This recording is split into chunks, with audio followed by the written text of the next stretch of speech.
Assalamualaikum warahmatullahi wabarakatuh. Teman-teman, kembali lagi di channel YouTube saya, Khairun Imam.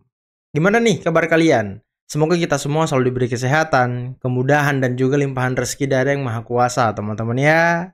Nah, di video kali ini kita akan melihat bagaimana Muhammad Taufik, orang yang melaporkan ijazah Pak Jokowi di Pengadilan Negeri Solo, sepertinya semakin memperlihatkan siapa sih jati diri dia sebenarnya. Dan kalau kita lihat, ya mereka ini orang-orang yang mengganggu keluarga Pak Jokowi sepertinya satu kesatuan juga. Mulai dari Muhammad Taufik yang mengusik ijazah Pak Jokowi, kemudian muncul Roy Suryo CS bersama dengan TPUA, kemudian muncul Purnawirawan Jenderal yang mau memakzulkan Gibran. Nah, sebenarnya tujuan akhir mereka untuk memakzulkan Gibran, kemudian mengangkat salah satu tokoh yang mereka kagumi, dan itulah yang ditemui oleh si Muhammad Taufik.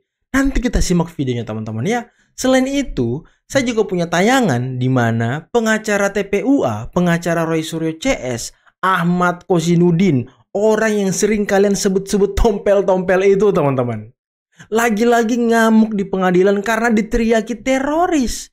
Dan juga dia ngamuk di Bareskrim Polri karena kliennya Roy Rismontiva dikatain teroris. Waduh. Apakah mereka ini memang gerombolan teroris teman-teman? Tapi kok mereka tersinggung gitu ya kan? Biasanya kalau orang tersinggung itu ya dia merasa diri dia seperti itu. Sampai-sampai si tompel ini ngamuk, mau memukul orang teman-teman, sampai dorong-dorongan. Aduh, memang mental pengacara bikin gaduh, bikin rusuh ini ya. Nah, terakhir, lagi-lagi kita akan mendengarkan sebuah pesan yang sangat luar biasa dari Ibu Irma Suryani mengenai gerakan-gerakan gerombolan pembenci yang mau memakzulkan Gibran dan juga mungkin ingin mengganggu dan merongrong pemerintahan Pak Prabowo. Tapi sebelum kita mulai, jangan lupa like, subscribe, dan share. Dan tanpa perlu berlama-lama lagi, mari kita mulai videonya berikut ini. Saya dukung beliau dari gubernur, presiden sampai hari ini. Jilat terus. Jaga stamina. Jaga stamina. Waduh, ternyata ya kan. Tapi kita bukan geng Solo. Ternyata ya kan. Orang inilah yang kemarin memfitnah teman kuliah Pak Jokowi, bahwa katanya teman kuliah Pak Jokowi itu salah satu kernet apa tukang jual karcis bus gitu di terminal. Ini orang ini nih teman-teman, tukang-tukang fitnah, tukang-tukang ngata-ngatain orang. Rupanya junjungannya. Sudah kalian simak kan? Siapa junjungan mereka selama ini teman-teman? Dan kalau kita lihat dari sini, kita sudah bisa menebak-nebak apa tujuan akhir mereka mengganggu keluarga Pak Jokowi sampai keluarga Mas Gibran ya kan? Nah, inilah dia teman-teman. Perempuan ini hanya karena ingin menegakkan kebenaran. Masa cemburu?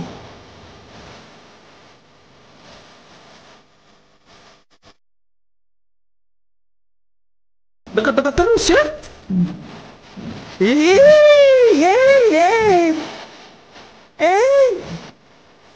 Ini istrinya Roy Suryo atau siapa teman-teman? Kok agak deket-deket gitu ya?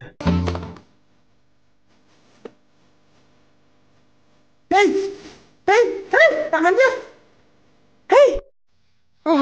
Bang Roy. Bang Roy. Bentar. Ini kan orang yang paling agamis katanya, paling beradab. Nah, orang itu tadi, perempuan tadi itu siapa teman-teman? Apakah keluarga dari Roy Suryo? Ataukah pasangan dari Roy Suryo? Tapi kok langsung peluk-peluk gitu ya, terus deket-deketan, cipika-cipiki. Ini siapa orang ini? Yang sampai membuat, ya tadi kayaknya sih orkestrasinya itu Tifa sedang cemburu ya kan? Kami menggunakan nomenklatur RRT, Roy Suryo, Rismon, dan Tifa Fauzia tiba-tiba disebut teroris. Benar-benar tidak bermoral begitu loh. Memang benar kalau mereka merasa diteror dengan kasus ijazah palsu ini, sederhana dijawab dengan meminta kepada Presiden Joko Widodo, Presiden ke-7 Republik Indonesia, untuk menunjukkan ijazah. Sebenarnya yang membuat teror, yang memecah belah adalah keengganan saudara Joko Widodo untuk menunjukkan ijazahnya. Mulanya kami tidak tahu motifnya apa, kenapa tidak segera ditunjukkan, padahal itu sudah. Kamu itu teroris pakai batas hukum. Siapa yang teroris? Siapa yang bisa saya? Sudah, Anda menurut saya. Siapa yang menghina teroris? Kamu bawa di pegang saja. Siapa? Kapan saya menghina kamu? Kapan saya menghina kamu? Kamu merasa saya teroris? Jadi saya minta kepada Dirkrim untuk segera melakukan asesmen untuk menentukan gelar perkaranya kapan gitu loh. Kalau nggak bisa dilaksanakan, udah kembalikan kepada Polres Metro Jakarta Selatan. Saya akan memfollow up laporan saya di Polres Metro Jakarta Selatan. Ya, saya rasa Kapolres lebih tegas lagi daripada Pak Dirkrim gitu loh. Ya kan? Jika kalau tadinya pindah ke Polres itu apakah diulang lagi dari awal atau? Nggak usah, tinggal dilanjutkan aja kan, sudah naik penyidikan. Ya kan, oleh Polda Metro Jaya. Ya kan, kalau Polda Metro Jaya masih banyak kerjaan, nggak bisa melaksanakan gelar perkara, kembalikan saja ke Polres Metro Jakarta Selatan. Saya akan follow up di sana gitu loh. Saya rasa Polres kan lebih kurang kerjaannya gitu. Betul. Bentar teman-teman, sebelum kita ke Ibu Irma ya. Ya memang gerombolan teroris ini, Tifa, Roy, Rismond, ya sudah kelewatan gitu, sudah melebar kemana-mana. Kemarin ke makam keluarga Pak Jokowi, Ibu Iriana, ini kan konyol. Menghina makam dan merendahkan martabat dari keluarga Pak Jokowi. Ini kan konyol orang ini. Ini polisi, ayolah cepet lah, aduh. Ini masyarakat sudah banyak yang kesel dengan tingkah laku mereka ini. Jangan sampai, aduh udahlah, kita nggak usah ngomong jangan sampai lah, nanti masuk delik pula ya kan. Aduh, ayolah polisi ini proses cepet ini orang-orang ini. Kalau memang mereka ada dugaan tindak pidananya, gelar perkara, jadikan tersangka. Kalau tidak ya bebaskan, biar ada kepastian hukum. Masyarakat sudah lama menunggu. Kasus ini sudah berapa bulan loh. Sudah berapa ratus saksi yang diperiksa, sudah berapa ratus dokumen yang diperiksa, sudah berapa ahli yang diperiksa. Itu udah clear, apalagi yang ditunggu.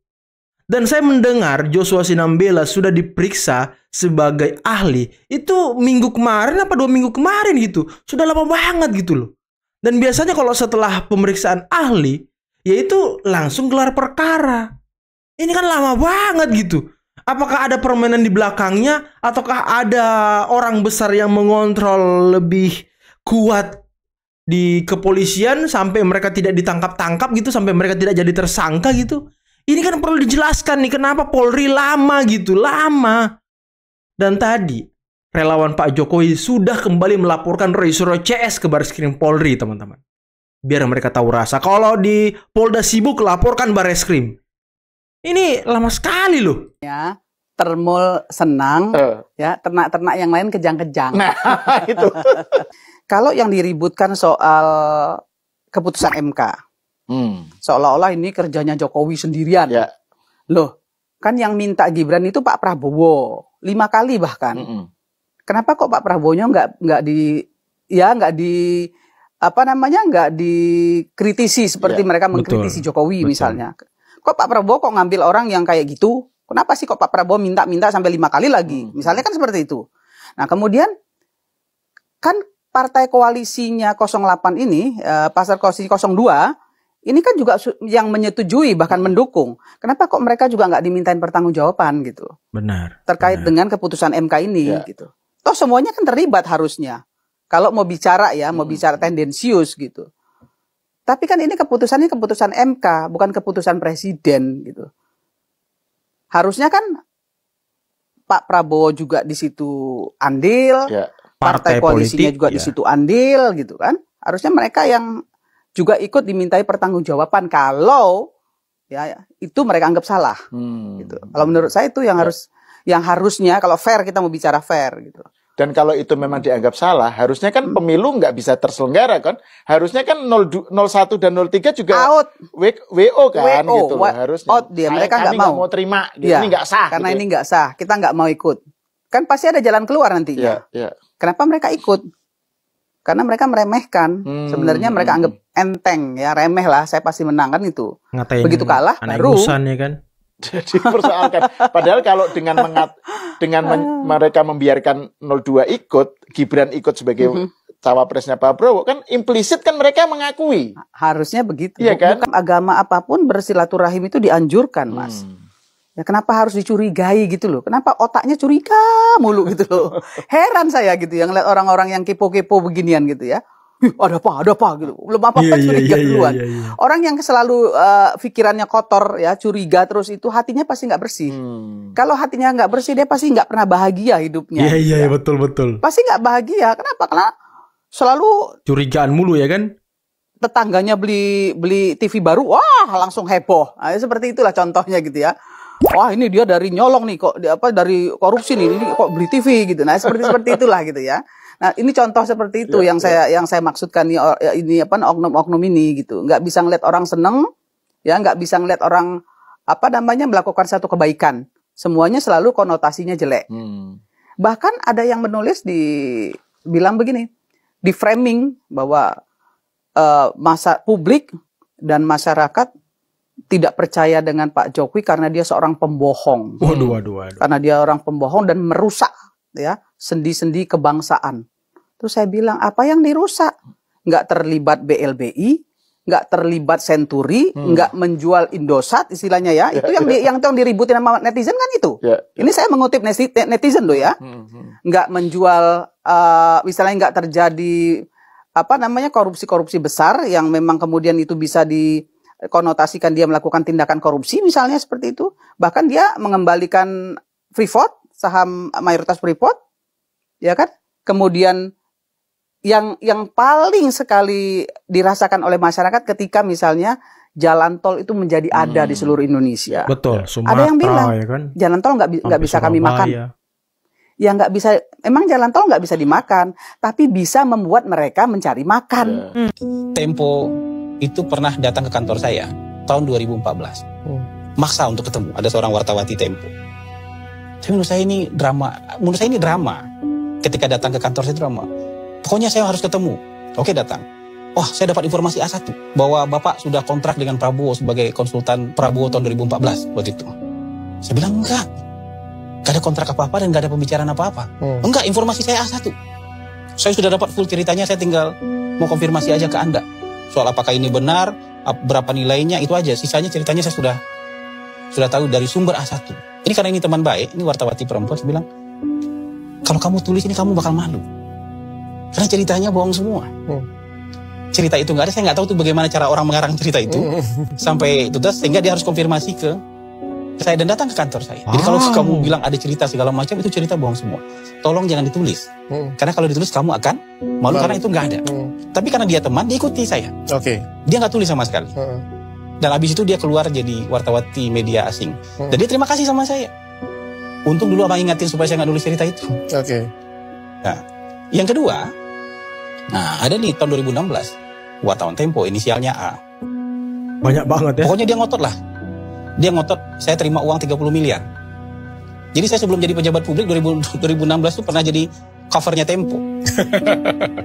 30 miliar untuk teman Ahok. Dia paksa. Ada 14 halaman cerita, dia paksa. Saya bilang itu cerita bohong semua.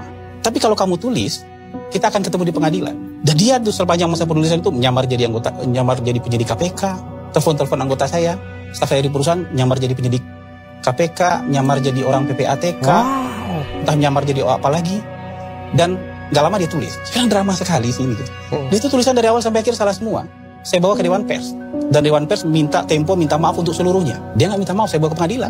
Drama sekali ini. Kayak gitu, saya bawa ke pengadilan. Dan di pengadilan, akhirnya pengadilan menetapkan Tempo harus minta maaf.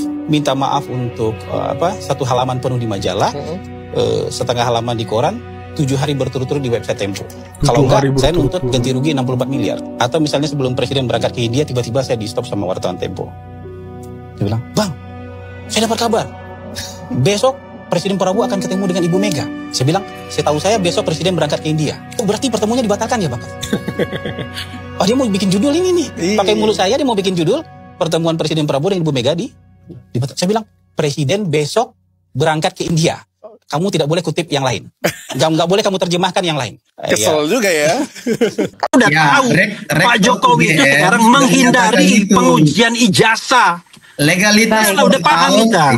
Baik, kami tangkap juga disimpulkan apa yang dilakukan atau diinginkan Bang Roy Suryo CS. Perdebatan kita ini nggak substantif karena ijazahnya nggak pernah mau dikeluarkan. Baik. Kalau ijazahnya sudah dikeluarkan, diuji sama-sama. Loh, yang akan Selesai. menguji itu bukan Roy yang mantan narapidana itu, nggak mungkin Pak Jokowi. Nah, kan Anda langsung melakukan sebuah integritas seseorang ya, integritas seseorang itu juga menentukan kepercayaan publik. Dengan kemudian menyebut Roy Suryo narapidana dan lain-lain. Baik, kami sudah tangkap apa yang dimaksud oleh Bung Raffi dan juga Bung David atas perspektifnya sore hari ini. Kita nantikan apakah Bareskrim akan kembali membuka kasus ijazah Joko Widodo. Terima kasih. Legal standingnya Roy Suryo dan kawan-kawan itu apa di situ ya? Yang diberikan kewenangan oleh konstitusi UUD NRI 1945, Undang-Undang Politik ya, itu adalah lembaga formal yang memasuki yang diberikan kewenangan dalam kontestasi pemilu dan pilpres, yaitu KPU. KPU yang paling punya hak untuk menyatakan bahwa ijazah itu asli apa enggak berdasarkan pemeriksaan administrasi dan faktual lapangan. Nah, faktual lapangan ini kan KPU semua sudah turun kan, dan ada kesaksian beberapa tokoh-tokoh atau ketua-ketua KPU. Pertama ya, Saudara Juri Ardianto, itu secara publik itu viral itu pernyataan Juri Ardianto sebagai mantan ketua KPU DKI ketika Pak Jokowi maju sebagai calon gubernur, dan beliau juga menjadi KPU pusat ketika 2019 Pak Jokowi menjadi calon presiden lagi. Itu Juri Ardianto mengatakan semua verifikasi administrasi dan faktualnya sah, legal. Makanya tadi yang benar yang dikatakan teman-teman itu bahwa legalisir. Legalisir itu dari kata legal, sah. Hanya diberikan legalisir karena fotokopi yang dimasukin. Aslinya sudah diverifikasi faktual. Mulai dari Solo, 2 periode KPUD Solo, naik ke DKI, lalu kemudian di pusat, ya KPU pusat. Kemudian betul. Dari Kementerian Dikti juga memberikan legitimasi soal itu. Nah, pertanyaan saya. Waduh. Cerita Bung Hasan Nasbi mengenai Tempo ini luar biasa ya. Inilah media-media yang selalu dikutip oleh oposan, oleh oposisi, SJW, gerombolan pembenci. Waduh. Ternyata begitu pula cara mainnya kan. Ternyata Bung Hasan Nasbi sudah pengalaman dengan Tempo. Sudah sangat berpengalaman, bahkan pernah menggugat Tempo di pengadilan. Waduh, dan tadi dengar sendiri kan, dituntut minta maaf 1 halaman di majalah, 1/2 halaman di mana gitu tadi ya kan. Kemudian di media online 7 hari berturut-turut. Dan kemarin dia juga dituntut minta maaf kepada Erick Thohir. Pernah juga dituntut minta maaf kepada Bahlil Lahadalia. Waduh, karena pemberitaan-pemberitaan yang kurang-kurang benar gitu ya kan. Inilah orang-orang yang ya begitulah teman-teman. Bahkan tadi katanya dia nyamar jadi anggota KPK, anggota PPATK. Waduh, udah kayak detektif, udah kayak intelijen dia ini loh. Nanti dia podcast tuh. Info A1. Waduh. Tapi beli ya di majalah Tempo ya. Jualannya keren juga teman-teman. Dan tadi mengenai Kosinudin yang tak terima dikatai kliennya teroris, dan dia juga tidak terima dirinya diteriaki teroris. Ya, Hizbut Tahrir itulah dia teman-teman ya. Aduh, diteriaki kamu hati ikan. Nah itu teman-teman, dia marah loh, dia mau pukul orang loh, luar biasa. Bahkan tadi dia menuduh Pak Jokowi yang bikin gaduh karena tidak mau menunjukkan ijazahnya. Hello, pola pikir macam apa itu? Ditambah lagi tadi Roy Suryo itu siapa teman-teman ya? Saya jadi curiga. Ya, saya tidak mau berspekulasi ya. Saya tidak mau berspekulasi lebih jauh, lebih lebar. Karena kita bukan gerombolan pembenci. Kita harus cari lebih lanjut siapa perempuan ini. Kok bisa deket banget sama Roy Suryo gitu. Apakah itu hanya framing dari media sosial, ataukah memang ya itulah teman-teman ya, visualnya bisa kita lihat. Kalau memang ini kan gerombolan mereka ini kan selalu merasa sok paling agamis, lagi-lagi saya katakan ya. Tapi kan itu lawan jenis. Kalau itu bukan keluarga, nggak boleh dong seperti itu ya kan. Nggak boleh dong melakukan hal-hal demikian. Nggak boleh dong. Dan tadi Muhammad Taufik bisa kita lihat siapa yang diajak ngobrol tadi. Apakah itu tujuan mereka sebenarnya untuk mencarikan pekerjaan teman-teman. Karena kan dia sekarang nganggur gitu. Apakah misi mereka bersama dengan para purnawirawan jenderal yang ingin memakzulkan Gibran untuk mencarikan ANNIS pekerjaan biar tidak nganggur lagi. Karena kan rupanya mereka ini satu kesatuan pendukung dia semua, teman-teman. Saya pikir beda-beda dukungan. Saya pikir si Muhammad Taufik itu dukung Ganjar kemarin. Rupanya dukung si itu ya kan. Aduh, jadi ketahuan deh. Nggak bisa ngelak deh. Udah ada videonya nih. Aduh, udahlah teman-teman. Mungkin cukup sekian dulu video kali ini. Jangan lupa like, subscribe, dan share videonya. Akhir kata, billahi taufiq wal hidayah. Assalamualaikum warahmatullahi wabarakatuh. Bye-bye.